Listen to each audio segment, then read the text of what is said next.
हिमालय की गोद में बसा, दुनिया जिसे land on the thunder dragon और अपनी ग्रॉस नेशनल हैप्पीनेस के लिए जानती है, वो छोटा सा देश भूटान शांति और आध्यात्म का प्रतीक माना जाता है।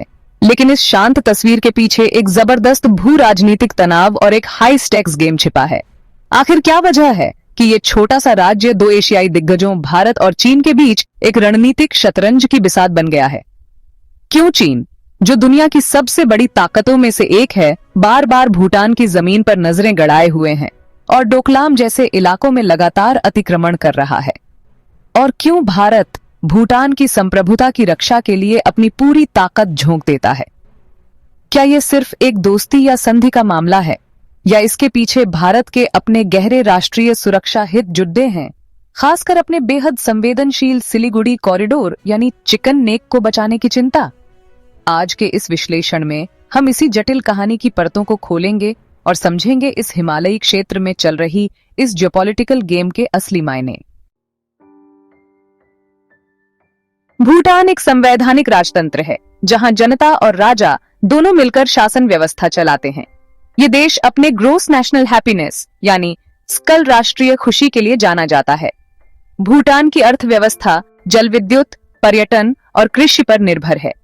भूटान का अधिकतर व्यापार और आय भारत से जुड़ा हुआ है। तो सवाल उठता है कि आखिर चीन भूटान के इन इलाकों पर कब्जा क्यों करना चाहता है? इसके पीछे छिपी हैं तीन बड़ी और गहरी वजहें। पहला, रणनीतिक स्थिति। भूटान दो एशियाई महाशक्तियों भारत और चीन के बीच एक बफर स्टेट की तरह स्थित है, और इसी भूटान का डोकलाम पठार एक ऐसा ट्राई जंक्शन है जहां भारत, चीन और भूटान की सीमाएं मिलती हैं। यह पठार भारत के लिए सामरिक रूप से अत्यंत महत्वपूर्ण है। अगर चीन इस पठार पर पूरी तरह से नियंत्रण कर लेता है तो उसकी सीधी पहुंच भारत के सिलीगुड़ी कॉरिडोर तक हो जाएगी। यह कॉरिडोर, जिसे चिकन नेक भी कहा जाता है, महज 22 किलोमीटर चौड़ा एक संकरा सा जमीनी रास्ता है। यही वो नाजुक कड़ी है जो पूरे भारत को उसके 8 पूर्वोत्तर राज्यों से जोड़ती है।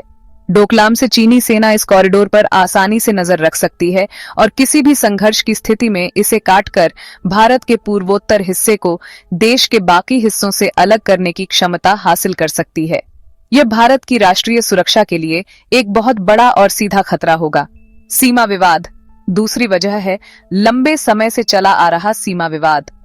चीन और भूटान के बीच लगभग 470 किलोमीटर लंबी सीमा है, लेकिन इसका आधिकारिक तौर पर सीमांकन कभी नहीं हुआ। चीन इस अस्पष्टता का फायदा उठाता है।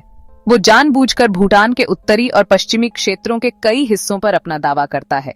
अपनी इस विस्तारवादी नीति को जमीन पर उतारने के लिए चीन एक खास रणनीति अपनाता है, जिसे सलामी स्लाइसिंग कहते हैं।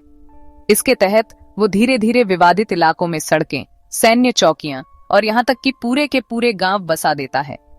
भारत की पकड़ कमजोर करना। और तीसरी वजह है भारत के प्रभाव को कमजोर करना।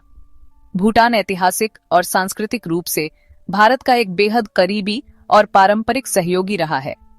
1948 की मैत्री संधि के तहत भारत भूटान की सुरक्षा और विदेश नीति में एक महत्वपूर्ण भूमिका निभाता आया है। चीन इस मजबूत रिश्ते को तोड़ना चाहता है। वो भूटान को भारी भरकम आर्थिक मदद, इंफ्रास्ट्रक्चर प्रोजेक्ट्स और कूटनीतिक दबाव का लालच देकर अपनी ओर खींचने की कोशिश कर रहा है। चीन का अंतिम लक्ष्य भूटान को भारत के प्रभाव क्षेत्र से बाहर निकालकर दक्षिण एशिया में अपनी शक्ति का विस्तार करना है। अगर चीन इसमें सफल हो जाता है तो यह भारत के लिए एक बड़ा कूटनीतिक और रणनीतिक झटका होगा। भारत भूटान की रक्षा क्यों करता है? इस सवाल का जवाब इतिहास, भूगोल और रणनीति के संगम में छिपा है। इसकी नींव 1948 की मैत्री संधि और 2007 की नवीनीकृत संधि में रखी गई है, जिसके तहत भारत ने भूटान की संप्रभुता का सम्मान करते हुए उसकी सुरक्षा में सहयोग का संकल्प लिया है। लेकिन असली वजह है भूटान की रणनीतिक स्थिति। भूटान भारत और चीन के बीच एक अहम बफर स्टेट है। इसकी सीमा भारत के बेहद संवेदनशील सिलीगुड़ी कॉरिडोर यानी चिकन नेक से लगती है। वो संकरा रास्ता जो उत्तर पूर्वी भारत को देश के बाकी हिस्सों से जोड़ता है। इस कॉरिडोर पर किसी भी तरह का खतरा भारत की अखंडता के लिए गंभीर चुनौती है। इसलिए भूटान की क्षेत्रीय अखंडता को बनाए रखना भारत की अपनी राष्ट्रीय सुरक्षा के लिए अनिवार्य है। इस सुरक्षा को सुनिश्चित करने के लिए भारतीय सेना भूटान के साथ मिलकर उसकी सीमाओं की निगरानी करती है। साथ ही भारत ने भूटान में सड़कें, अस्पताल और जलविद्युत परियोजनाएं बनाकर उसकी अर्थव्यवस्था को मजबूत किया है ताकि वह बाहरी दबावों का सामना कर सके। 2017 का डोकलाम गतिरोध इसका सबसे बड़ा प्रमाण है। जब चीन ने भूटानी क्षेत्र में सड़क बनाने की कोशिश की तो भारतीय सेना ने भूटान के आग्रह पर हस्तक्षेप कर चीन के मंसूबों को नाकाम कर दिया। यह कदम भूटान की संप्रभुता और भारत की सुरक्षा दोनों की रक्षा के लिए था। भूटान का आकार भले ही छोटा है, लेकिन उसकी भू राजनीतिक अहमियत बहुत बड़ी है। चीन उसे अपने पाले में खींचना चाहता है, जबकि भारत उसे अपने सबसे करीबी सहयोगी के रूप में सुरक्षित रखना चाहता है। आखिरकार हिमालय के इस छोटे से राज्य पर ही एशिया की दो महाशक्तियों की रणनीति टिकी हुई है।